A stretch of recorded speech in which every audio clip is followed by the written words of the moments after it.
나는 전능하신 아버지 하나님 천지의 창조주를 믿습니다. 나는 그의 유일하신 아들 우리 주 예수 그리스도를 믿습니다. 그는 성령으로 잉태되어 동정녀 마리아에게서 나시고 본디오 빌라도에게 고난을 받아 십자가에 못 박혀 죽으시고 장사된 지 사흘 만에 죽은 자 가운데서 다시 살아나셨으며 하늘에 오르시어 전능하신 아버지 하나님 우편에 앉아 계시다가 거기로부터 살아있는 자와 죽은 자를 심판하러 오십니다. 나는 성령을 믿으며 거룩한 공교회와 성도의 교제와 죄를 용서받는 것과 몸의 부활과 영생을 믿습니다. 아멘.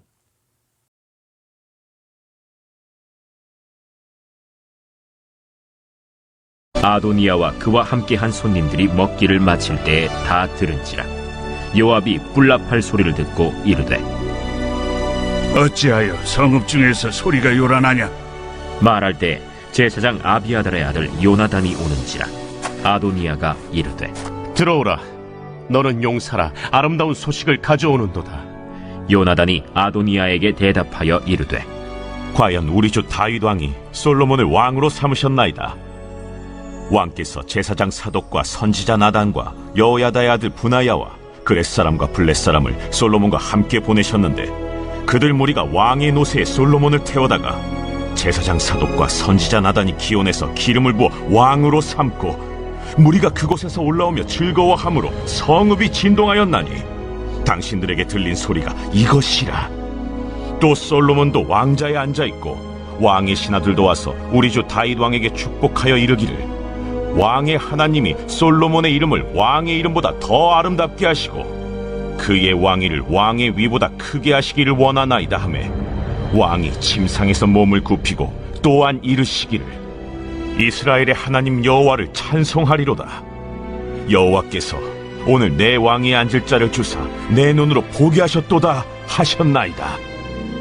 하니 아도니아와 함께한 손님들이 다 놀라 일어나 각기 갈 길로 간지라 아도니아도 솔로몬을 두려워하여 일어나 가서 제단 뿔을 잡으니 어떤 사람이 솔로몬에게 말하여 이르되 아도니아가 솔로몬 왕을 두려워하여 지금 제단뿔을 잡고 말하기를 솔로몬 왕이 오늘 칼로 자기 종을 죽이지 않겠다고 내게 맹세하기를 원한다 하나이다. 솔로몬이 이르되 그가 만일 선한 사람일진데 그의 머리털 하나도 땅에 떨어지지 아니하려니와 그에게 악한 것이 보이면 죽으리라 하고 사람을 보내어 그를 제단에서 이끌어내리니 그가 와서 솔로몬 왕께 절하매 솔로몬이 이르기를 내 집으로 가라 하였더라.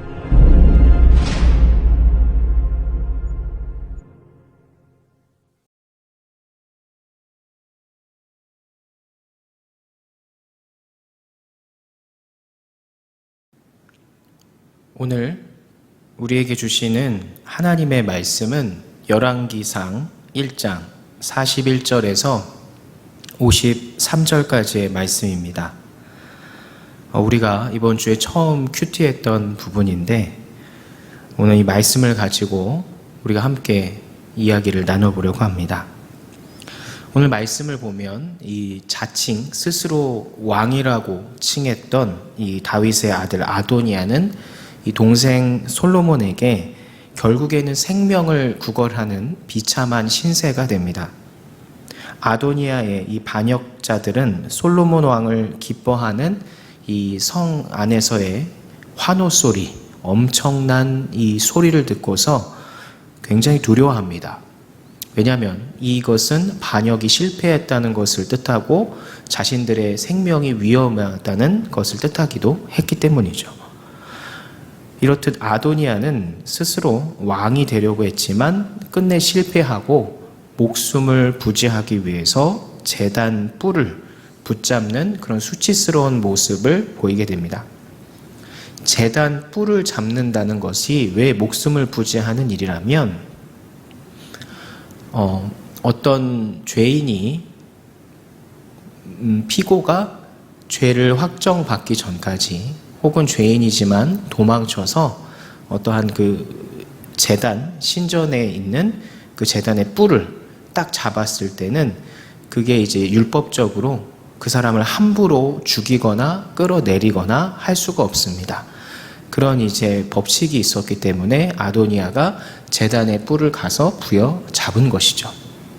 그렇기 때문에 그러면서 나를 죽이지 않겠다고 맹세하면, 나를 처벌하지 않겠다고 맹세하면 내가 내려가마. 그러니까 이런 식으로 시위를 한 겁니다. 그래서 제단의 뿔을 잡았다라는 말이 이제 목숨을 구걸하는 그런 이야기로 연결된 게 이런 연유에서 그런 겁니다.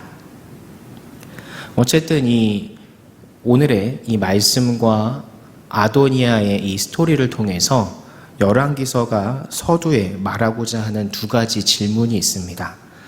하나는 하나님의 뜻을 기다릴 것인가, 아니면 스스로 자기의 뜻을 세울 것인가 입니다. 즉 열왕기서의 대부분의 이야기들이 왕이 하나님 앞에서 잘했고 잘하지 못했고에 대해서 계속해서 보여주고 질문하고 답을 내린다고 이야기를 했어요. 즉 성경은 언제나 그렇듯 하나님의 뜻대로 행하는 자를 축복하고 그를 밀어주고 하나님이 인도하신다라는 사실을 누누이 이야기해 왔습니다. 즉 하나님의 뜻이 맞는지를 확인해보고 끝까지 기다리는 자인지, 아니면 스스로 자기의 욕망대로 내가 지금 왕이 돼야 돼, 내가 지금 이것을 해야 돼 라고 자기의 능력을 다 끌어모아서, 영혼을 다 끌어모아서 지금 내가 하고 싶은 걸 할 거야, 하나님의 뜻을 묻지도 않고 기다리지도 않고 이런 사람이 되어 있는지를 이제 가지고 평가를 한다는 거죠. 그리고 동시에 오늘날 우리에게도 그와 같은 질문을 하는 겁니다. 당신은 하나님의 뜻을 묻고 기다리는 사람입니까?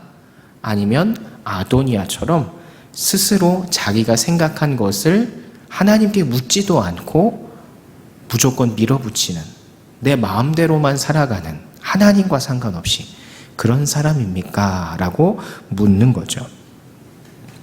그리고 이스라엘이 그 질문 앞에서 어떤 행동을 했고 그 행동이 어떤 결과를 갖고 왔는지, 즉 하나님이 그 선택에 대해서 어떤 반응을 보이셨는지를 열왕기서는 보여주는 겁니다. 하나님의 뜻을 기다리지 않는 자에게 있는 것은 뭐죠? 죽음입니다. 망함입니다. 다윗 왕의 아들들이 계속해서 반란을 일으켰어요. 그들 모두는 어떻게 됐냐면 죽거나 평생을 유배되거나 비참한 삶을 살다가 그 생을 마감하고 말았습니다. 이와 같은 점이 오늘날 우리에게 이야기해 주는 것은 무엇이냐면, 하나님의 뜻을 기다리는 자는 지금 조금 힘들고, 지금 내가 잘 안 되고 능력이 없는 것 같고 가능성이 없어 보여도 결국 하나님의 방법대로 우리를 높여주신다라는 것이요. 그런데 지금 내가 할 수 있을 것 같아서 내 영혼을 다 끌어모아서 내가 하고자 하는 대로 밀어붙이는 사람, 열심히 하는 건 좋지만 하나님께 묻지도 않고 하나님의 뜻을 구하지도 않는 사람, 이 사람에게는 하나님은 결국 그의 생의 마지막에는 망함을 내리신다라는 겁니다. 즉 하나님께서는 이런 모습들을 통해서 하나님의 뜻이 무엇인지를 분명히 보여주시는 거죠. 하나님은 지금 미천하고 나약하고 보잘것없어도 하나님이 나를 향하신 계획, 뜻이 무엇인지를 늘 묻고 기도하는 사람을 들어 사용하신다라는 거죠. 그래서 우리 중고청 친구들도 이런 아도니아의 삶이 아니라 솔로몬, 다윗, 이런 하나님이 축복하는 사람과 같은, 하나님께 지금 내가 무엇을 해야 하죠? 하나님, 저는 어떻게 살아야 합니까?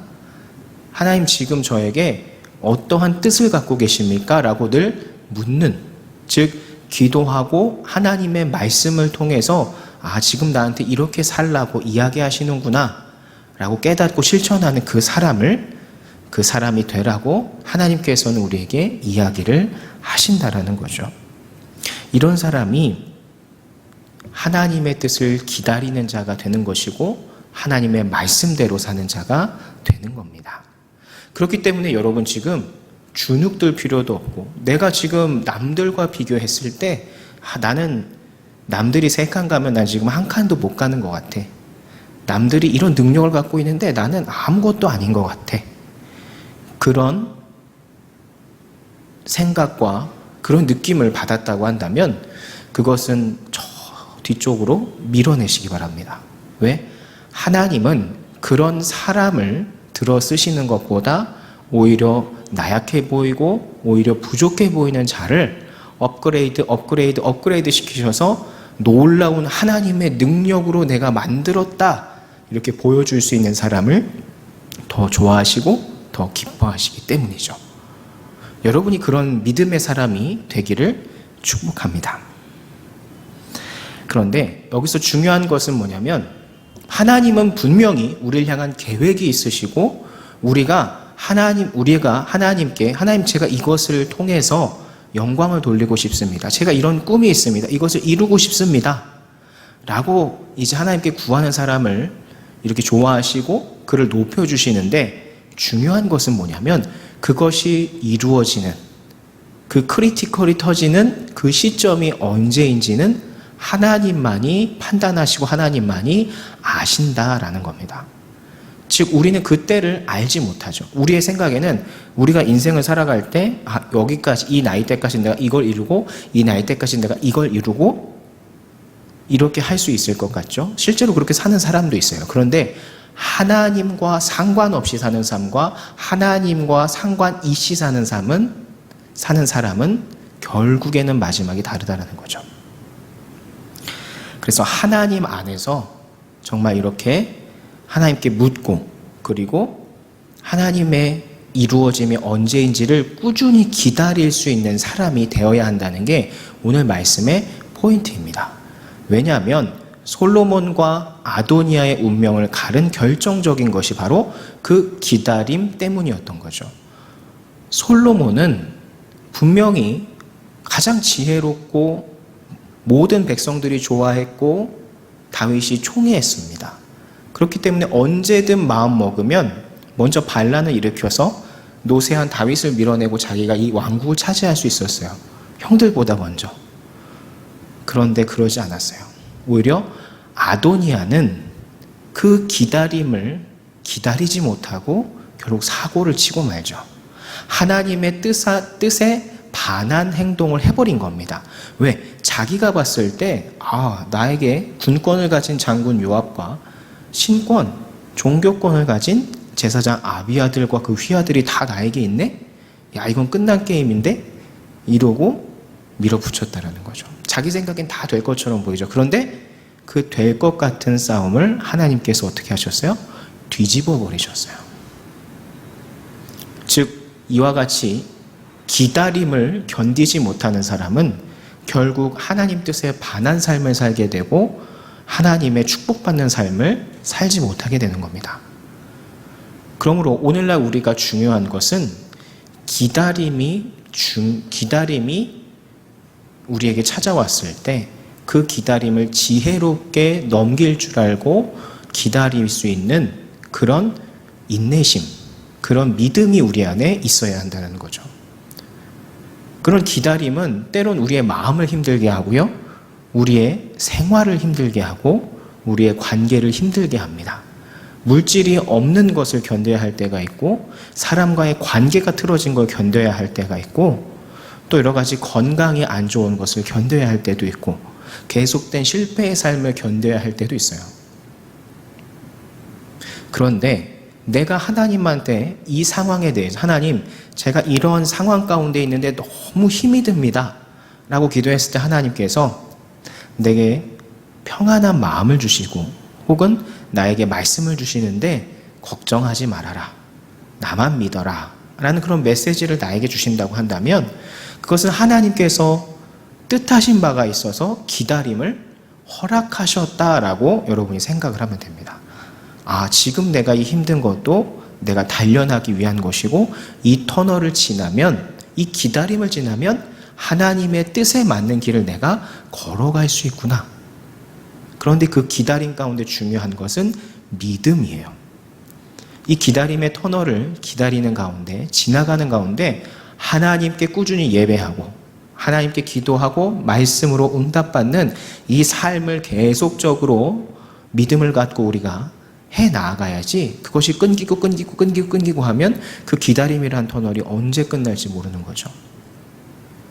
그렇기 때문에 여러분이 연초에든 어렸을 때든 언제든 하나님한테, 하나님 제발 이것 좀 들어주세요. 제 이 꿈이 있어요. 이것 좀 할 수 있게 제가 능력을 주세요. 물질을 주세요. 필요한 사람을 보내주세요. 이런 기도를 했을 때 그것에 대해서 응답이 있지 않고 내 마음이 힘들고 계속적으로 어려움을 겪어왔다면 여러분 한번 되돌아보시기 바라요. 나는 그 기다림의 시간 동안 하나님을 꾸준히 예배했는가? 하나님을 꾸준히 신뢰하고 믿고 기다리고 있는가? 만약 그렇지 않다면 하나님은 계속해서 여러분에게 기다림이라는 것을 요구하시는 거예요. 너희가 이만한 믿음이 될 때까지 이 기다림을 내가 허락하고 있는 것이다 라고 이야기를 하신다라는 거죠. 오늘의 말씀을 통해서 아도니아는 그 기다림을 기다리지 못해서 망하는 삶을 살게 되었고, 그래서 기세등등했던 모습은 어디 간데 없이 자기 동생에게 목숨을 구해달라고 제단에 뿔을 붙잡고 울며 불며 치욕스러운 모습을 보였어요. 이런 삶을 살 것인지, 아니면 솔로몬과 같이, 다윗 왕과 같이 하나님의 때를 기다려서 자신을 단련시켜서 결국 하나님이 세워주시는 왕과 같은 삶을 살아가실 것인지는 여러분이 하기에 달린 겁니다. 무엇하기에? 기다림이라는 시간 동안 여러분 스스로를 꾸준히 실력을 갈고 닦음과 동시에 하나님께 예배하는 것을 멈추지 않는 것, 그리고 하나님이 반드시 나에게 이것을 이루게 해주실 것이다라는 믿음의 끈을 놓지 않는 것, 이것이 여러분 안에 꾸준히 있을 때 그 터널을 여러분은 그만큼 빨리 지나갈 것이고, 그 기다림의 끝에는 하나님의 크리티컬이 기다리고 있는 거예요. 얼마나 여러분의 삶을 레벨업하게 될지 모르는 거죠. 나는 레벨 1짜리 저랩인데 하나님께서는 그거를 10, 20, 30 얼마든지 업그레이드 시키실 수 있어요. 뭐만 하면 여러분이 하나님께 예배하는 삶을 놓지 않고 꾸준히 믿음을 가지고 기다림이라는 터널을 지나갈 때, 그 끝에 다다랐을 때 하나님께서 여러분의 길을, 크리티컬을 보여주셔서 아주 놀라운 일로 바꾸어 주실 수 있다는 사실을 여러분이 기억하시기를 축복합니다.